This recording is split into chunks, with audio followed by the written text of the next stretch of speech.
পূজা মানে এসে আহিদরের মেয়ে। আপনাকে চিনিস নাকি? চিনি মানে বজ্জাত লোক একটা, এখন না চিনে এবার কেউ, আর আমি লোক। আপনারা কি বসে আছে নাকি? আমার মেয়েটাকে কাল থেকে খুঁজে পাওয়া যাচ্ছে না। চলুন দেখি একবার এদিকে কে করে আছে। দেখুন মানে ভেতরে চলুন একবার।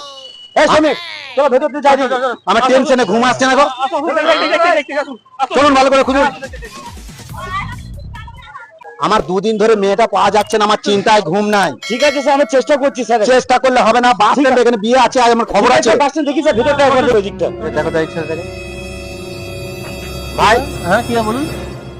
বলছি বাস স্ট্যান্ড এখানে বিয়ে হওয়ার কথা আছে, আর কি বলো? আজকে বাসে বিয়ে চলে ভাবছি নাকি? কার বিয়ে? পূজার বিজয়ের বিয়ে। পূজা মানে এসে আহিদরের মেয়ে। আপনাকে চিনিস নাকি? চিনি মানে বজ্জাত লোক একটা, এখন না চিনে এবার কেউ, আর আমি লোক। এই হ্যাঁ আশীর্বাদ আমাকে চিনিস? হ্যাঁ চিনি তো। আমি আশীর্বাদ। ও হ্যাঁ কাকু, আপনি আসিস তো? কাকু ভালো আছে কাকু? ভালো আছে? তুই জানিস আমার মেয়ে কোথায় আছে? কাকু,